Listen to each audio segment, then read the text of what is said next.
வணக்கம் friends, welcome to சுபீஸ் wonderland. இன்றைக்கி நம்ம பார்க்க போகிற ரெசிபி சுக்கா ஸ்டைலில் அருமையான பலாக்கொட்டை வறுவலுங்க.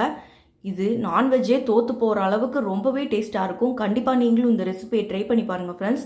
வாங்க ஃப்ரெண்ட்ஸ், இது எப்படி பண்ணலாங்கிறத பார்க்கலாம். ஃபஸ்ட்டு பலாக்கொட்டை வறுவல் செய்கிறதுக்கு பலாக்கொட்டை எல்லாமே நல்லா தோலெல்லாம் உரித்து எடுத்துகிட்டு 2 துண்டுகளாக கட் பண்ணி எடுத்துகிட்டு வந்திருக்கேன். இப்போ இது எல்லாத்தையும் ஒரு குக்கரில் ஆட் பண்ணிவிட்டு தேவையான அளவு தண்ணி ஊற்றி ஒரு விசில் வரைக்கும் நல்லா குக் பண்ணி எடுத்துகிட்டு வந்துக்கலாம். இப்போ ஒரு பேனை நல்லா சூடு பண்ணி எடுத்திருக்கேன். இதில் ஒரு பட்டை, ஒரு ஏலக்காய், 1 ஸ்பூன் அளவுக்கு வரமல்லி, 1/2 ஸ்பூன் அளவுக்கு சோம்பு, 1/2 ஸ்பூன் அளவுக்கு மிளகு, 1/2 ஸ்பூன் அளவுக்கு சீரகம், 2 வரமிளகாய் எடுத்திருக்கேன். இதில் 1 காஷ்மீரி மிளகாய் கலருக்காக எடுத்திருக்கேன், 1 நார்மல் வரமிளகாய். இது எல்லாத்தையும் நல்லா ஃப்ரை பண்ணி எடுத்துக்குவோம். இது எல்லாமே நல்லா வறுப்பட்டு வந்துருச்சு. இப்போ 2 தேங்காய் சில்லை சின்ன சின்னதாக கட் பண்ணி இதில் சேர்த்துக்கிறேன். இதிலே ஒரு கொத்தளவுக்கு கருவேப்பிலையும் ஆட் பண்ணிக்கிறேன். இதையும் சேர்த்து நல்லா ஃப்ரை பண்ணிக்குவோம்.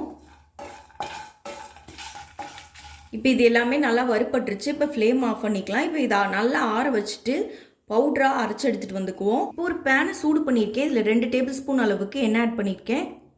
1/2 ஸ்பூன் அளவுக்கு சோம்பு சேர்த்துக்கிறேன். சோம்பு நல்லா பொரிஞ்சதுக்கப்புறமா ஒரு பெரிய வெங்காயத்தை சின்ன சின்னதாக கட் பண்ணி சேர்த்துக்கிறேன். இந்த வெங்காயத்தை நல்லா வதக்கிக்குவோம். இப்போ வெங்காயம் நல்லா வதங்கிடுச்சு. இப்போ 1 ஸ்பூன் அளவுக்கு இஞ்சி பூண்டு பேஸ்ட் ஆட் பண்ணிக்கிறேன். இதையும் சேர்த்து நல்லா வதக்கிக்குவோம். இப்போ ஒரு தக்காளி கட் பண்ணி இதில் ஆட் பண்ணிக்கிறேன்.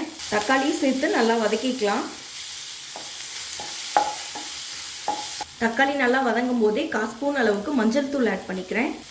அதே போல் 1/4 ஸ்பூன் அளவுக்கு குழம்பு மிளகாய் தூள் கொஞ்சம் ஆட் பண்ணிக்கிறேன். இது எல்லாத்தையும் சேர்த்து வதக்கிக்குவோம்.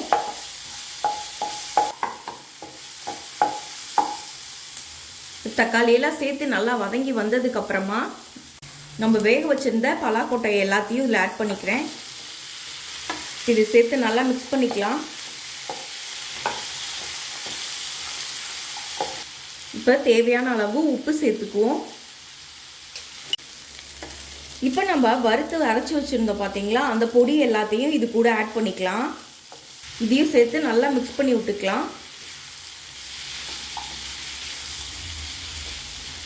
அதே போல் ஒரு கொத்து கருவேப்பிலையை 2-3 கட் பண்ணி இதில் ஆட் பண்ணிக்கிறேன். இப்போ இது எல்லாத்தையும் நல்லா கலந்து விட்டுக்குவோம்.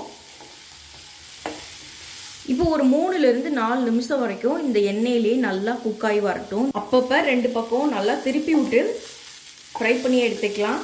பாருங்கள், சூப்பராக ஃப்ரை ஆகி வந்துடுச்சு. அவ்வளோதாங்க, சூப்பராக ரெடி ஆயிடுச்சு. இப்போ இதை ஒரு பிளேட்டில் மாற்றி எடுத்துகிட்டு வந்துக்குவோம். இப்போ ரொம்பவே டேஸ்டியான பலாக்கொட்டை சுக்கா வறுவல் அருமையாக ரெடி ஆயிடுச்சு ஃப்ரெண்ட்ஸ். கண்டிப்பாக நீங்களும் இந்த ரெசிபியை ட்ரை பண்ணி பார்த்துட்டு உங்கள் கருத்துக்களை மறக்காமல் கமெண்ட் பாக்ஸில் தெரிவிங்க ஃப்ரெண்ட்ஸ்.